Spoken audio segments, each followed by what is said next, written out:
یہ حقیقت ہے، جب نفس بے لگام ہو جاتا ہے تو پھر وہ بندہ فرعون و حامان بن جاتا ہے۔ جب نفس بے لگام ہو جاتا ہے تو پھر وہ بندہ فرعون و حامان بن جاتا ہے۔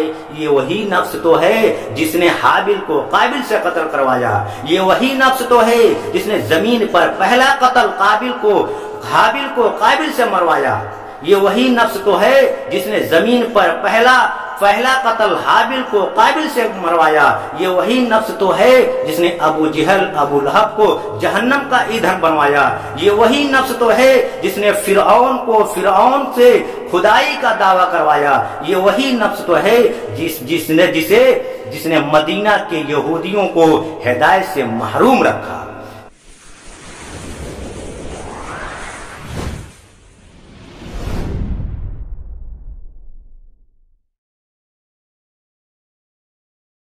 حامدا ونصلي على رسوله الكريم، اما بعد، بسم اللہ الرحمن الرحیم۔ مومن ہر وقت 5 سختیوں میں مبتلا رہتا ہے۔ مومن ہر وقت 5 سختیوں میں مبتلا رہتا ہے۔ وہ 5 سختی کون کون ہیں؟ نمبر 1، مومن کے ساتھ حسد کیا جاتا ہے۔ مومن کے ساتھ حسد کیا جاتا ہے۔ پتہ ہے حسد کسے کہا جاتا ہے؟ حسد کسے کہا جاتا ہے؟ کسی مومن کی کامیابی اور اس کی صلاحیتوں اور اللہ کے طرف سے دی گئی نعمتوں کو برداشت نہ کرنا، دل میں یہ خیال کرنا کہ سب کچھ اسی کو مل رہا ہے، مجھے کیوں نہیں مل رہا ہے، اسی کا نام حسد ہے۔ حسد کیا ہے؟ حسد اسے کہا جاتا ہے کہ کسی مومن کی کامیابی اور اس کی صلاحیتوں اور اللہ کے طرف سے دی گئی نعمتوں کو برداشت نہ کرنا اور دل میں یہ خیال کرنا سب کچھ اسی کو مل رہا ہے، مجھے کیوں نہیں مل رہا ہے، اسی کا نام حسد ہے اور اسے حسد کہا جاتا ہے۔ اور یہ ایمان کی کمزوری ہے جو انسان حسد کے طرف لے جاتا ہے۔ اللہ تعالی کی دی ہوئی نعمتوں پر حسد کرتا، اللہ تعالی کی دی ہوئی نعمتوں پر حسد کرنا اور جلن محسوس کرنا یہ بیوقوفی کی علامت ہے۔ ایسے لوگ جو ہوتے ہیں نا وہ بیوقوف لوگ ہوتے ہیں، ایسے لوگ جو ہوتے ہیں نا وہ بیوقوف لوگ ہوتے ہیں۔ جب کسی مومن کے اندر کمالات آنے لگتے ہیں، جب کسی مومن کے اندر کمالات آنے لگتے ہیں، خوبیاں آنے لگتی ہے تو دوسرے لوگ اس مومن سے حسد کرنے لگ جاتے ہیں، تو دوسرے لوگ اس مومن سے حسد کرنے لگ جاتے ہیں اور اس کو نقصان پہنچانے کی کوشش کرتے ہیں، جبکہ اسلام نے یہ زور دیا ہے کہ حسد سے بچو، جبکہ اسلام نے یہ زور دیا ہے کہ حسد سے بچو۔ حسد انسان کے عقل کو کھا جاتا ہے، حسد انسان کے عقل کو کھا جاتا ہے۔ جب انسان کی عقل نہیں رہتی، کسی مومن کو نقصان دینے سے پہلے اپنا نقصان کر بیٹھتا ہے، کسی مومن کو کہ نقصان دینے سے پہلے اپنا نقصان کر بیٹھتا ہے۔ کم عقل انسان مومن کے بارے میں غلط سوچنے سے پہلے اپنے بارے میں غلط سوچ بیٹھتا ہے۔ مومن کو تکلیف دینے سے اپنوں کو تکلیف دے بیٹھتا ہے، کیونکہ وہ بھول جاتا ہے وَتُعِزُّ مَن تَشَاءُ وَتُذِلُّ مَن تَشَاءُ، عزت اور ذلت میرے اللہ کے ہاتھ میں ہے۔ اللہ تعالیٰ جسے چاہے عزت دے اور جسے چاہے ذلت دے اور جسے چاہے ٹھکرا دے، اسے کوئی پوچھنے والا نہیں۔ وہ جس سے عزت عطا کر دے، ساری کائنات مل کر اسے بے عزت نہیں کر سکتی، اور میرے اللہ جسے ٹھکرا دے، ساری کائنات مل کر اسے عزت نہیں دے سکتی۔ فرمایا مومن کو 5 سختیوں میں مبتلا کیا جاتا ہے، جس میں سے نمبر 1 اس کے ساتھ حسد کیا جاتا ہے۔ نمبر 1 اس کے ساتھ حسد کیا جاتا ہے، اور نمبر 2 منافق مومن سے بغض رکھتا ہے۔ منافق مومن سے بغض رکھتا ہے۔ میرے نبی صلی اللہ علیہ وسلم نے فرمایا، جب شعبان کی 15ویں رات آتی ہے، جب شعبان کی 15ویں رات آتی ہے، مغفرت چاہنے والوں کو اللہ تعالیٰ مغفرت عطا کرتا ہے، رحم کے طلبگاروں کو اللہ تعالیٰ رحم عطا کرتا ہے، اور جو بغض رکھنے والے لوگ ہیں اسے اللہ تعالیٰ کچھ بھی عطا نہیں کرتا ہے، اور جو بغض رکھنے والے لوگ ہیں اسے اللہ تعالیٰ کچھ بھی عطا نہیں کرتا۔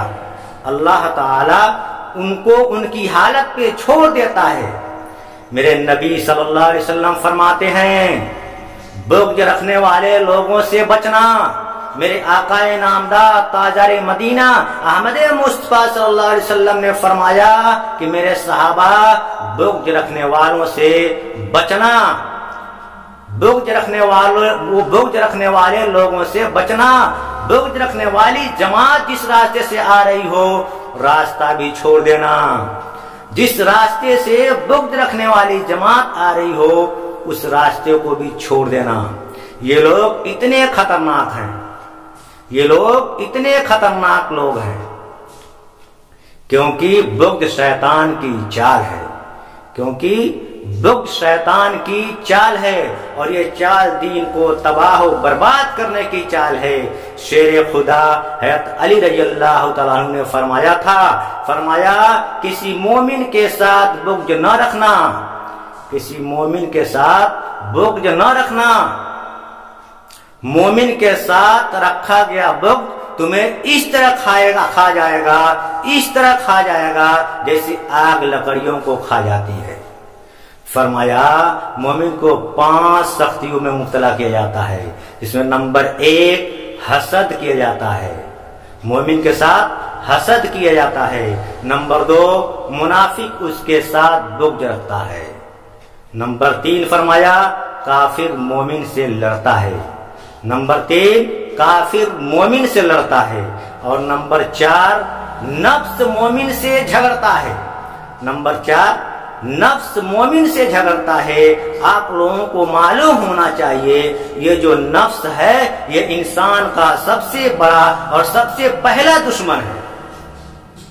نفس انسان کا پہلا دشمن ہے، جو کسی اور جگہ نہیں رہتا، جو کسی اور جگہ نہیں رہتا بلکہ انسان کے اندر ہی پوشیدہ رہتا ہے، انسان کے اندر چھپا بیٹھا ہے۔ انسان کا نفس، یہ نفس انسان کو اچھائی سے روکتا ہے اور یہ برائی کی طرف راغب کرتا ہے۔ میرے نبی صلی اللہ علیہ وسلم نے فرمایا، وہ میرے صحابہ جب تم لوگ دعا کیا کرو یا جب کوئی چیز اللہ سے مانگا کرو تب یہ دعا ضرور کرو کہ مالک کائنات مجھے نفس کے شر سے بچا، مجھے نفس کے شر سے بچا، کیونکہ نفس جب شر پھیلاتی ہے تو انسان کی پڑھی گئی نمازیں ضائع کر دیتا ہے، حج ضائع کر دیتا ہے۔ جب نفس شر پھیلاتا ہے تو انسان کی گئی نیکیاں برباد کر دیتا ہے، کیونکہ انسان جب نفس کے گرفت میں آ جاتا ہے تو پھر اس کے سارے اعمال خوبیاں اس کے نفس کے خاطر رہ جاتی ہیں۔ سارا کچھ اپنے نفس کی خاطر کرتا ہے۔ وہ نمازیں پڑھتا ہے دکھاوے کے لیے، وہ قرآن پڑھتا ہے دکھاوے کے لیے، کسی کی مدد کرتا ہے دکھاوے کے لیے، کیونکہ انسان کا جو نفس ہے وہ گناہوں کی جڑ ہے، جو انسان کا نفس ہے وہی گناہوں کی جڑ ہے۔ انسان کا جو نفس ہے وہ انسان کو برائی کی طرف لے جاتا ہے۔ یہ حقیقت ہے، جب نفس بے لگام ہو جاتا ہے تو پھر وہ بندہ فرعون و حامان بن جاتا ہے۔ جب نفس بے لگام ہو جاتا ہے تو پھر وہ بندہ فرعون و حامان بن جاتا ہے۔ یہ وہی نفس تو ہے جس نے حابل کو قابل سے قتل کروایا، یہ وہی نفس تو ہے جس نے زمین پر پہلا قتل حابل کو قابل سے مروایا، یہ وہی نفس تو ہے جس نے زمین پر پہلا قتل حابل کو قابل سے مروایا. یہ وہی نفس تو ہے جس نے ابو جہل ابو لہب کو جہنم کا ایندھن بنوایا. یہ وہی نفس تو ہے جس نے فرعون کو فرعون سے خدائی کا دعویٰ کروایا. یہ وہی نفس تو ہے جس نے مدینہ کے یہودیوں کو ہدایت سے محروم رکھا. یہ وہی نفس تو ہے جسے مدینہ کے یہودیوں کو ہدایت سے محروم رکھا. مومن کی 5 سختیوں میں مبتلا کیا جاتا ہے. فرمایا مومن کو 5 سختیوں میں مبتلا کیا جاتا ہے. نمبر 1 اسے حسد کیا جاتا ہے. نمبر 2 منافق اسے بغض رکھتا ہے. نمبر 3 کافر اسے لڑتا ہے. نمبر 4 نفس اسے جھگڑتا ہے. اور نمبر 5 شیطان ہر وقت مومن کو گمراہ کرنے کی کوشش کرتا ہے. شیطان ہر وقت مومن کو گمراہ کرنے کی کوشش کرتا ہے. ہر وقت گمراہ کرنے کی کوشش میں لگا رہتا ہے. کیونکہ ایک مومن یہ چاہتا ہے اس کی زبان پہ ہر وقت ذکر الہی سے تر ہے. کیونکہ مومن چاہتا ہے اس کی زبان پر ہر وقت ذکر الہی سے تر رہے. الہی اس کی زبان پر اللہ اللہ سے تر رہے. لیکن شیطان ہر وقت اس کے اندر وسوسے ڈالتا ہے. اللہ کی ذکر کو چھوڑو, تھوڑی دیر کے لیے درود شریف پڑھ لو, تھوڑی دیر کے لیے درود شریف پڑھ لو, کیونکہ درود شریف پڑھنے سے اللہ تعالیٰ کی رحمت برستی ہے. یہ مومن درود شریف پڑھنے لگ جاتا ہے. تھوڑی دیر گزرتی ہے پھر شیطان کہتا ہے استغفار بھی پڑھ لو. استغفار پڑھنے سے بندہ تمام طرح کی مشکلات اور بلیات سے محفوظ رہتا ہے. تھوڑی دیر کے لیے بندہ استغفار پڑھتا ہے. پھر تھوڑی دیر کے لیے وہ کہتا ہے وہ والا وظیفہ پڑھ لو, وہ والا وظیفہ پڑھ لیں, وہ والا عمل کر لیں. اب یہ مومن اس سوچ میں الجھ جاتا ہے کہ میں کون سا عمل کروں, کون سا ذکر کروں, میں کیا کروں, نماز پڑھوں یا درود پڑھوں, استغفار پڑھوں. اب یہ جو الجھن ہے یہ آگے آ جاتی ہے, ذکر پیچھے رہ جاتی ہے.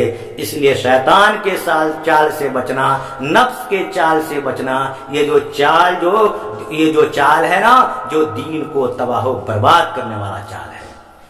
اس لیے ہمیں اور آپ کو اللہ تعالیٰ سے دعا کرنے کی ضرورت ہے کہ شیطان سے اللہ تعالیٰ محفوظ رکھے. یہ